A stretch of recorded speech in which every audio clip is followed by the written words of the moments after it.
Hey, good morning everybody. Welcome to the vlog. I hope the start of your day is amazing. And I think that we're actually going to start our day with a cobra. Not this cobra here. Well, I mean, we're starting it with this cobra, but believe it or not, we get the opportunity to play with one of my favorite snakes of all time, and that is a king cobra. It's a little king cobra, but a friend of mine is bringing a king cobra up so we can sex it, so we can tell whether it's a male or a female. Oh my gosh, we get to play with a king cobra today. It's going to be amazing. So push your problems aside because we're about to have a great day. All right, so like I mentioned, Devin is here. He's brought a beautiful Indo king. Yeah. So this is like a red face, so that the parents are nice and red. Yeah. This thing is gorgeous, dude. So how long have you had it? I've had him for over a month now. All right. And you know, he's been calming down a lot since I had him in my possession. So. Well, this thing is cool. I mean, you guys know kings are like the pinnacle. These guys are a little wily, especially when they're young. You got to be a little careful because they can get pretty whippy, and you got to be careful. No one wants to get tagged by this little monkey for sure. So what we're going to do is we're just going to try to get it. We're going to tube it, and then we'll find out if it's a boy or a girl. And just the first thing we want to do is make sure that it doesn't get away from us because we don't want that to happen. That's for sure. And gosh, that thing is gorgeous. And it's actually kind of a little bit strange that it's not hooding up because normally kings at this size are going to hood like crazy. And so off the hook, it should be pretty easy to just kind of slowly get it just to crawl into this tube when we get a chance. Go like that, and look at how he, whoop, didn't go. Kings are super, super smart. So as we get going, now you gotta be careful because it will back up, so give it a second. We'll get it to a point where we just slowly get it to where it's in this tube. Come on, little monkey. See, they're so smart, it already knows the gig, right? It's like, I'm not going in that tube. And if we just tickle it a little bit, tickle it a little bit, tickle a bit, once it's in this far, it's really not gonna be able to back up on us, which makes it really easy for us here to do basically whatever we want with it, right? So we're just gonna get it far enough up in this tube right here. And you gotta remember, kings are gonna get huge. I mean, Indo ones, you're talking 12, sometimes up to 15 foot, you know, which is just absolutely insane. Now, the one thing we wanna remember, this is a clear tube, so it's nice, we can see it's up here, right? We don't want it to crawl over here and accidentally have the head over here. And so, you know, so we wanna definitely keep a good eye on it. I'm gonna let you hold the tube for me real quick, Devin. And then we're just gonna kind of just slowly do this, and I'm gonna avert the hemipenes really quick. And guess what, man? Dude, that's a girl. So, I'm gonna check one more time just to give a good thing here. That is a female, 100%. That's a girl right there. So that's awesome. I mean, female kings are absolutely incredible. We'll let it just kind of back up on us here, and we'll just go ahead and put her right down here on the table in a second here, and just admire how absolutely incredible. Now the thing about kings is that they're actually probably only 23rd, 24th most venomous, potent snakes, but the problem is that they pump you with juice, right? That's why, the largest yield, the largest venom. You can see it's starting to, very reactive animals. I mean, you can start to see it's puffing up, and Devin, dude, this thing is freaking insane, man. The colors on that thing are ridiculous. I mean, but look at how reactive that animal is. I mean, once it starts to really key on my hand, it's just going to be all over the place. And I mean, that's just, this is like the pinnacle right here. I love the snake, dude. And you're going to keep it its whole life? Yeah. Oh my gosh. We're gonna, as she gets bigger, well, I keep saying he, but now it's a she. As she gets bigger, we're gonna be moving her, hopefully get her into a huge walk-in enclosure. Oh my gosh. That way we can go in and do maintenance and things like that. My gosh, you got to come bring her by us every now and then, man. Bring her, you know, let us see her growth because she's amazing. And you know, listen, sometimes we have stillborn, so if you ever need, you know, we usually breed the stillborn. So if you need, you know, king cobras are typically reptile eaters. Every now and then you get them on rodents, but even the ones that are on rodents, oftentimes you want to feed reptiles too because that's their diet, right? But look at that thing right there, unbelievable. Oh my gosh. That is just incredible. Whew. Come on, buddy. Come on. Up, up, up, up, up, up, up, up. Wow. I tell you what. I know one person that's going to probably get excited about this is going to be Bruce, because Bruce loves cobras and kings are the just pinnacle dude. So now are you eventually hoping to get a male to breed? Yeah. Oh my gosh, dude.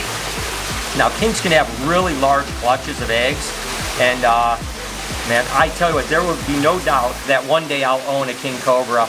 And I just have to get Lori to let me do that. So my wife was against it at first until she seen the pictures of her, and then just fell in love with her. Yeah, and then just sees how I work with her day in and day out, constantly. Yeah, well, you can see how calm it is. This is one calm animal. I mean, most little kings are like maniacs. I mean, this is like one of the best kings I've ever worked with at this size. You know what I mean? Because usually at this size, they are just pistols. They're flying up. They'd be flying up the hook. I'd be like, ah! You know, this thing is just so chill. I mean, it feels like you could just pick it up like a corn snake. But again, you know, you definitely gotta watch out. You don't want to get tagged. These carry hemotoxins and cardiotoxins. So you definitely don't want to get hit. And like you said, Devin, they will pump you with a volume of venom. Even at this size, the volume of venom they're going to hit you with is something you don't want to get. You know, so you got to always be careful. But dude, this is so cool. I can't thank you enough for bringing it along. I mean, and like I said, you have to stay in touch with us as we go here, because I want to see this girl grow up, and I want to see what she looks like a year from now. And anytime we can ever have you out to just hang out and have fun, please come hang out with us. If she turns anything out like her mom, she'd be cool as a dragon over a snake. I'm going to put a picture right here of her mom. Unbelievable. I mean, the red in that animal is ridiculous. So, dude, this is so sick. What do you think? Can we show Bruce? Yeah, we can show Bruce. All right, let's go have some fun with Bruce. What do you say? Bruce, what do you think, man? Oh my god, dude, look at this little guy. He's so freaking cute. Dude, I've never really thought I'd ever say this about a King Cobra, but this is probably the prettiest one I've ever seen. Like, holy cow, man. Like that, I thought like just regular Indos and Malaysians were pretty, but man, look at this girl. She's so gorgeous. You know what really shocks me is like just like it's weird. It reminds me a lot of like almost kind of a cool calculating monocle cobra, but it's like a monocle wants to go for you all the time, but this guy right here is just waiting for you. He's just waiting for you to get it, waiting for that chance, waiting for that opportunity. You can tell, like, look at his eyes though, man. Look, he's thinking, he's figuring it all out. Yeah, and again, man, thank you guys for bringing this on. This is so dope, dude. I appreciate you guys. And like I've mentioned, like I'm on cloud 9 right now with this animal because it's so absolutely incredible. And like Bruce said, these guys are just very thoughtful animals, right? They're not reactive animals like he talked about with the monocles. If I was like this with a monocle, it'd be charging me, right? Now, as a king gets older, oftentimes they'll do what they call mock charges, where they'll just kind of come at you for 2 or 3 feet, kind of like, hey, back up, right? You know, this is my area. But when they're young, they're usually pretty good. But these guys are just gonna think, and they're not gonna react, right? They're, again, much like the difference between a crocodile monitor and a water monitor. A water monitor is gonna come out, he's gonna have his tongue coming out, he's gonna think, then it's gonna do something, whereas a croc monitor is gonna jump and then think later, right? Well, King Cobras are thinkers for sure. I mean, that animal is ridiculous. Look at that, woo! Tell you what, man, you can really see why they call it a King Cobra, but not just that, but why they put it in a class only on its own. Like, it's the only of its species, the Ophiophagus. Like, there is no other. Like, this is incredible, just seeing, like even as a baby, this animal has millions of years of evolution that has just created a super animal. Like, Jesus, like, it's like the superhero of the Cobra community, you know what I mean? Like, this is Superman right here. This is absolutely incredible. And again, it's like I've said, this is the king of all snakes. Absolutely no doubt about it. Holy moly, guys. Woo, doggy. These are actually a motley scaleless, bred to a motley scaleless, and like so many corn snakes, these are all going to be motleys and all going to be scaleless. But what popped out, some of these right here, these are actually what look like either anery motley scaleless, or this is definitely an anery motley scaleless, but it has an interesting pattern. But some almost look like maybe they're ghosts, which is hypo as well. As a matter of fact, this here looks to me like a little hypo as well. So what we have here are hypos, we have scaleless, we have motleys, we have ghosts, we have aneries, an unbelievable clutch right here. Because scaleless is all recessive and both were scaleless, everything's going to be scaleless, and because the motley is also recessive, everything is going to be motley. We didn't know that they were het for ghosts and het for anery. So wow, I tell you what, that was pretty amazing. What a great surprise to get out of this clutch. This is an awesome clutch right here. This was actually a T-positive albino bred to an albino Nelson's milk snake. Now, the thing is, it's allelic, meaning that when you breed a T-positive, it has that kind of purplish, brownish bands,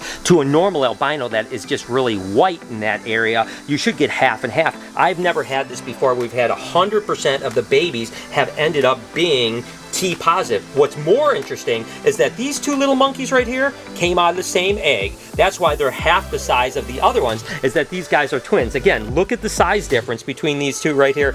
Unbelievable. And it's crazy not only to produce all T positives, which is crazy odds, but then to produce some twins on top of it. I tell you what, this one right here is the cutest, most adorable little thing in the world. Definitely going to be a little bit challenging to get the little twins to eat, but hopefully they thrive and stuff like that. I love T positive. That clutch was amazing. I was excited to see these babies hatch out right here. This was that fire yellow belly, bred to a pin red stripe yellow belly. And we ended up just getting a pinstripe here. It looks like a little, really pretty, just yellow belly, to be honest with you. Nothing else going on here, but these were the two animals I was super excited about. These are actually red stripe fire yellow belly. So it's just a 3-gene animal, but boy, they sure did come out good. But look at this one right here too. Not only did it come out beautiful, but it has a little pied ringer on it too, that little white ringer. Now that's what, again, what they'll call a ringer ball python. It's not genetic, it's not a pied, it just sometimes come out. But nevertheless, the fire and the red stripe gene mixes really well together, and they have the yellow belly in it too, is an extra bonus. So I was happy to see the way these guys turned out. Look at this swatch of baby ball pythons right here that just hatch out. There was just actually a normal bred to a banana extreme gene spider, and definitely produced some really cool stuff. This is actually just an extreme gene spider without the banana, but you can see how the reduction of pattern really comes out. Then you have basically just a normal banana spider right here. Then we ended up hatching a few bananas here. Looks like a couple of them are banana extreme genes. Another look, gosh, there's a lot of babies in here. Another beautiful little baby right here, which is just a spider extreme gene. I love the way the extreme gene stuff really mixes with the spider. And then of course we have this little monkey right here, which is the banana extreme gene spider. Whoo, doggy, that thing is beautiful. So nevertheless, a bunch of really cool baby snakes, and really going to be amazing once they shed out, get a few meals in them, go up on the website. I love these guys. They turned out really well. You guys are always killing us with kindness by sending us things, so thank you so much. No gloves today. Oh, wait a second. What the heck is that? Oh my god, if those are gloves, that would be so funny. Did you order something? I ordered this. You dumbass. Ooh, what is it? This is good. Is it for me? Jay. This is for Jay. Oh no. You suction cups? Yes. Yeah, that's a suction cup. Great. I've always wanted them. There you go, Jay. Next time, put Jay's name on it. All right. Thank you guys for sending us the suction cups. All right. Did you order an appendectomy? Because you're about to give yourself one. Listen, don't you worry about it. Who it's from? What is this? This is What is this? Brett Smith. from shirts here. I'm gonna go ahead. You open up them real quick. I'll read real quick. Just says, hey Brian, hi there. My name is Brett Smith. I would like to start by saying I hope that you like the shirts. I've been a fan of your videos for quite some time. What is it? This one says, I break for critters. I like that. I don't mind that. I like it. That's awesome. As of May 8th, I started a 501c3 nonprofit reptile rescue. We're dedicated to ensuring that the animals who are poorly cared for and abused have a great and comfortable life. That's a great thing. I really appreciate it. The organization I started goes by the name of Sonoran Reptiles. So there you go. It's based in Arizona, obviously. So good luck with that. Thank you for your positivity, the awesome videos you make, and your amazing impact on the reptile community. So Sonoran Reptiles, you guys can check them out. Go show them some love. I appreciate the shirts. What does this one say? If I can't bring my alligator, I'm not going. I like that one. And then this is just a cool one with the big tortoise. Oh my gosh, that's nice. Well, thank you. I appreciate you so much, Brett. Thank you so much. Dog, I tell you what, King Cobras are definitely an amazing snake. I love them. And one day, I promise you, I've got to own one if Lori will ever let me. But nevertheless, that was amazing. If you enjoyed this video, right here is when I met a white King Cobra, the rarest white King Cobra in the world over at Nerd. If you could do me a favor too, can you please right up here, hit that podcast channel, subscribe to it. On this side, you can subscribe to this vlog channel, turn the post notifications on. Have an absolutely wonderful day. Remember, be kind to someone, and I promise I'll see you tomorrow.